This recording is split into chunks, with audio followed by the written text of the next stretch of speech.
Hello students, जैसा कि आप जानते हैं कल हमने पढ़ा था chemical properties of non metals, uses of metals and uses of non metals. Today we discuss how metal react with non metal. It is very interesting topic. How metal and non metal react. When metal react with non metal they form ionic compounds. जब क्या होता है, जो metal होती हैं non metal के साथ react करती हैं तो आयनिक कंपाउंड्स बनाती हैं. On the other and when non metal react with other non metal, और जब नॉन मेटल के साथ रिएक्ट करती हैं, मतलब इसका मतलब हुआ अधातु जब अधातुओं के साथ अभिक्रिया करती हैं तो क्या होता है, तो दे फॉर्म कोवेलेंट कंपाउंड. ये संयोजी यौगिक बनाती हैं. तो मेटल्स जो होती हैं हैव 1 2 3 इलेक्ट्रॉन्स. मतलब इनका जो आउटर मोस्ट सेल होता है, इनका जो बाहरी सेल होता है, बाहरी जो कक्ष होता है, उसमें ज्यादा से ज्यादा 1 2 और 3 इलेक्ट्रॉन्स प्रेजेंट होते हैं. और non metals have 4 to 8 electrons. और जो नॉन मेटल्स होती हैं, जो अधातु होती हैं, उनका जो आउटर मोस्ट सेल होता है, उसमें जो इलेक्ट्रॉन्स प्रेजेंट होते हैं 4 5 6 7 और 8. तो the atoms containing and electrons in their outermost shell, जो एटम्स होते हैं जिसमें 8 इलेक्ट्रॉन्स रखते हैं आउटरमोस्ट सेल में, उनको नोबल गैसेज कहते हैं. मतलब जिनके बाहरी सेल कंप्लीटली फिल्ड होता है, 8 इलेक्ट्रॉन्स जो होते हैं उनको नोबल गैसेज होते हैं. और इसी के कारण जब इनका आउटरमोस्ट सेल कंप्लीटली फिल्ड होता है तो they are called unreactive gases, या they are called noble gases, they are called inert gases. जैसे यहाँ पर एग्जाम्पल के तौर पर जो इलेक्ट्रॉनिक कॉन्फ़िगरेशन दे रखा है ऑफ सम एलिमेंट्स का, जैसे टाइप ऑफ एलिमेंट्स है, मेटल है, नॉन मेटल्स हैं, नोबल गैसेज हैं, ये सारी. अब इनका हमें ये पता है कि एलिमेंट जैसे सोडियम है, इसका एटॉमिक नंबर 11 है, और electrons number of electrons in the shells. इसका मतलब क्या होता है, इसका मतलब होता है जो इलेक्ट्रॉन्स होते हैं उनको सेलों में डिवाइड करना होता है. ये सेल्स हैं KLMN, ये सेल्स होते हैं. इनमें क्या करते हैं, इलेक्ट्रॉन्स को डिवाइड करते हैं. इसके लिए एक फॉर्मूला होता है, वो फॉर्मूला है 2n स्क्वायर. 2n स्क्वायर का मतलब होता है यदि n की वैल्यू 1 रखेंगे तो k सेल में 2 इलेक्ट्रॉन्स आएंगे मैक्सिमम. इसी प्रकार n की वैल्यू 2 रखेंगे तो l में मैक्सिमम जो इलेक्ट्रॉन आते हैं 8. इसी प्रकार n की वैल्यू 3 रखेंगे तो मैक्सिमम इलेक्ट्रॉन्स m में 18. इस प्रकार तो यहाँ पर आप देखते हैं जब इसका इलेक्ट्रॉनिक कॉन्फ़िगरेशन करते हैं सोडियम का, तो इसके आउटर मोस्ट सेल में जो इलेक्ट्रॉन्स आते हैं वो 1 आते हैं. इसी प्रकार मैग्नीशियम है, इसके आउटर मोस्ट सेल में जब इसका एटॉमिक नंबर इसका 12 है, इलेक्ट्रॉन्स को बांटते हैं तो 2 8 2, तो इसके लास्ट सेल में 2 इलेक्ट्रॉन्स आते हैं. ये नॉन मेटल्स है, जैसे नाइट्रोजन है, इसका एटॉमिक नंबर 7 है, 2 और 5, तो लास्ट सेल में इलेक्ट्रॉन्स जो प्रेजेंट आ रहे हैं वो 5. इसी प्रकार ऑक्सीजन है, ऑक्सीजन का एटॉमिक नंबर 8, इसमें इलेक्ट्रॉन्स हैं जो डिवाइड करते हैं तो 2 और 6, और लास्ट सेल में जो इलेक्ट्रॉन्स प्रेजेंट हैं वो 6. इसी प्रकार क्लोरीन है, इसका एटॉमिक नंबर 17 है, इसमें 2 8 7, और लास्ट सेल में जो इलेक्ट्रॉन्स प्रेजेंट हैं वो 7 हैं. और नोबल गैसेज जो होती हैं जैसे नियोन है, आर्गोन है, क्रिप्टॉन है, इसका एटॉमिक नंबर 10 है, 2 8, तो लास्ट सेल जो है उसमें 8 इलेक्ट्रॉन्स हैं. इसी प्रकार आर्गन है 18, 2 8 8. इसी प्रकार क्रिप्टॉन 36, 2 8 18 8. इसमें क्या होता है, क्रिप्टॉन में जैसे यहाँ पर 2 8 18 8, इसके भी लास्ट सेल में कितने इलेक्ट्रॉन्स हैं, 8 इलेक्ट्रॉन्स हैं. 8 इलेक्ट्रॉन्स होने के कारण क्या होता है, इसका जो लास्ट सेल है वो कंप्लीटली फिल्ड है. तो जो एलिमेंट ना किसी से इलेक्ट्रॉन्स गेन करते हैं ना किसी को इलेक्ट्रॉन लूज करते हैं, वो क्या है, केमिकली अनरिएक्टिव होते हैं. तो जो नोबल गैसेज हैं ये ना इलेक्ट्रॉन्स लेती हैं ना इलेक्ट्रॉन्स देती हैं, इसलिए इनका outermost shell completely filled है. तो ये क्या है, स्टेबल हैं, इसलिए इनको केमिकली अनरिएक्टिव या इनर्ट गैसेज कहा जाता है या नोबल गैसेज कहा जाता है. आगे इसमें कि रिएक्टिविटी ऑफ एलिमेंट्स क्या होता है. रिएक्टिविटी ऑफ एलिमेंट्स में कि we can explain the reactivity of elements as a tendency of their atoms. क्षमता होती है किसकी, ऑफ एटम्स, उस परमाणु की, टू अचीव, प्राप्त करने की, एक completely filled outermost shell, अपने बाहरी सेल को कंप्लीट करने के लिए, एंड बिकम स्टेबल, और अपने आप को स्थायी बनाने के लिए। तो it is called reactivity of elements. Cause of chemical bonding, जो केमिकल बॉन्डिंग होती है आपस में, उसका कारण क्या है, जो एटम्स होते हैं वो एक दूसरे से कंबाइन होते हैं to achieve the inert gas electronic arrangement and become more stable, अपने आप को स्टेबल करने के लिए। An atom achieve the inert gas electron arrangement in 3 ways, ये 3 तरीके से करता है। 3 तरीके कौन कौन से हैं, by losing 1 or more electrons, या तो वो इलेक्ट्रॉन एक और एक से अधिक इलेक्ट्रॉन्स लूज करेगा, या bye gaining 1 or more electrons, या गेन करके, प्राप्त करके, या by sharing 1 or more electron, या किसी के साथ एक और एक से ज्यादा इलेक्ट्रॉनों की साझेदारी करके।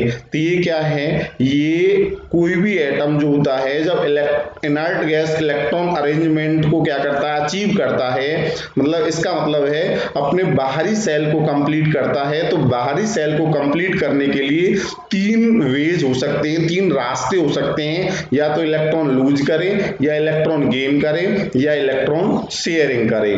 उसके बाद हम पढ़ेंगे इसमें नेक्स्ट आयन क्या होते हैं। आयन, तो आयन क्या है, ion is an electrically charge atom, एक इलेक्ट्रिकली चार्ज एटम होता है। चार्ज एटम का मतलब उस पे कैसा भी चार्ज हो, या पॉजिटिव हो या नेगेटिव हो, या group of atoms. Examples of ion जैसे Na positive, Mg2 positive, Cl negative, O2 negative, ये क्या है, आयंस के एग्जांपल हैं। क्योंकि Na पॉजिटिव इसलिए आया है यहाँ पर क्योंकि सोडियम एक इलेक्ट्रॉन्स लूज करता है। Mg2 पॉजिटिव इसलिए आया कि मैग्नीशियम 2 इलेक्ट्रॉन्स को क्या करता है, लूज करता है। क्लोरीन एक नेगेटिव इसलिए आ रहा है, क्लोरीन एक इलेक्ट्रॉन को गेन करता है।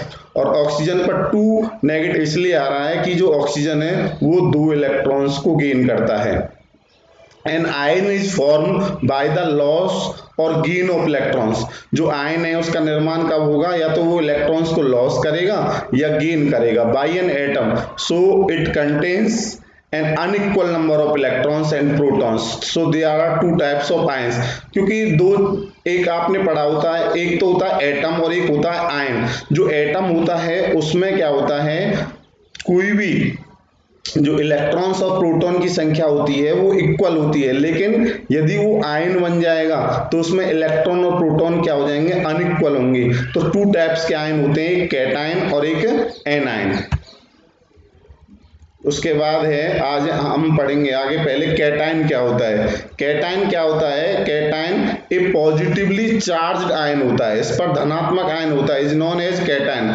ए cation is form by the loss of electrons by an atom, ये क्या करता है, इलेक्ट्रॉन्स को लॉस करता है। मतलब कैटायन क्या बनेगा, कैटायन तब बनेगा, धनात्मक आयन तब बनेगा जब वो इलेक्ट्रॉन्स को क्या कर देगा, त्याग देगा। जैसे सोडियम है, सोडियम ने एक इलेक्ट्रॉन्स को यहाँ से त्याग दिया तो Na पॉजिटिव बन गया। ये सोडियम एटम है, यहाँ इलेक्ट्रॉन और प्रोटॉन की संख्या इक्वल है यहाँ, लेकिन यहाँ पर क्या है, Na पॉजिटिव। Na पॉजिटिव का मतलब एक इलेक्ट्रॉन दे दिया तो इलेक्ट्रॉन की संख्या कम हो गई और प्रोटॉन की संख्या ज्यादा हो गई। इलेक्ट्रॉन की संख्या यहाँ पर 10 है और प्रोटॉन की संख्या यहाँ पर 11 है। इसी प्रकार मैग्नीशियम है, मैग्नीशियम ने 2 इलेक्ट्रॉन्स को लूज कर दिया, Mg2 पॉजिटिव। तो यहाँ पर तो मैग्नीशियम में 12 इलेक्ट्रॉन है, 12 प्रोटॉन है, लेकिन यहाँ पर क्या है, प्रोटॉन की संख्या तो कितनी है, 12 है, लेकिन इलेक्ट्रॉन की संख्या कितनी रह गई, 10। इसी प्रकार आगे है एनायन। एनायन क्या होता है, negatively charge ion is known as anion. An anion is form by the gain of 1 or more electrons by an atom. ये क्या होता है, जो नेगेटिवली चार्ज आयन होता है इज नोन एज एनायन, और जो एनायन है उसका निर्माण कब होता है, जब वो गेन करता है, एक और एक से ज्यादा इलेक्ट्रॉन्स को वो गेन करता है तो क्या बनता है, एनायन बनता है। एग्जाम्पल है जैसे क्लोरीन ने, क्लोरीन ने एक इलेक्ट्रॉन गेन कर लिया तो Cl नेगेटिव क्लोराइड आयन बन गया। ऑक्सीजन ने 2 इलेक्ट्रॉन गेन कर लिए तो O2 नेगेटिव बन गया। इस आगे formation of positive ion. Positive ion का मतलब होता है कैटायन। तो इसमें क्या है, फॉर्मेशन ऑफ पॉजिटिव आयन में इफ एन एलिमेंट हैज 1 और 2 3 इलेक्ट्रॉन्स, मतलब उसके आउटर मोस्ट सेल में यदि 1 2 3 इलेक्ट्रॉन है तो then it lose these electron to achieve the inert gas electron arrangement of 8 valence electron. इसका मतलब है वो इन 1 2 3 इलेक्ट्रॉन को क्या कर देगा, लूज कर देगा, और लूज कर कर अपनी जो पोजीशन है उसको स्टेबल बनाता है और and form positively charge ion और cation. The metal atoms lose electron, जो मेटल होते हैं वो क्या करते हैं, इलेक्ट्रॉन्स को लूज करते हैं और इलेक्ट्रॉन को लूज करके पॉजिटिव चार्ज आयन बनाते हैं। तो इसमें जैसे एग्जाम्पल भी है फॉर्मेशन ऑफ, ये मैंने पहले बता दिया आपको, फॉर्मेशन ऑफ सोडियम आयन, तो सोडियम ने 1 इलेक्ट्रॉन लूज कर दिया तो Na पॉजिटिव बन गया, यहाँ 281 है यहाँ 28 है, क्योंकि 1 इलेक्ट्रॉन यहाँ से क्या हो गया, लूज हो गया, तो इसमें ये इसकी पोजीशन क्या हो गई, स्टेबल हो गई। तो इसके लिए डायग्राम भी बना रखा है, जैसे पहले सेल में 2 इलेक्ट्रॉन हो रहे हैं, दूसरे में 8 है, तीसरे में 1 है। इसी प्रकार यहाँ से 1 इलेक्ट्रॉन इसने क्या कर दिया, लूज कर दिया, तो यहाँ पर पहले सेल में 2 इलेक्ट्रॉन है और दूसरे में 8 इलेक्ट्रॉन्स हैं। आगे है फॉर्मेशन ऑफ मैग्नीशियम आयन, जो Mg2 पॉजिटिव है, इसने क्या कर दिया, मैग्नीशियम ने 2 इलेक्ट्रॉन्स को लूज कर दिया, Mg2 पॉजिटिव बन गया, तो यहाँ पर 282 है, यहाँ पर 28 है। इसी प्रकार formation of aluminium ion, formation of aluminium ion में तो एल्यूमिनियम ने 3 इलेक्ट्रॉन्स को लूज कर दिया तो Al3 पॉजिटिव बन गया, ये क्या है, एल्यूमिनियम आयन। तो इस प्रकार हमने क्या पढ़ा है, फॉर्मेशन ऑफ पॉजिटिव आयन।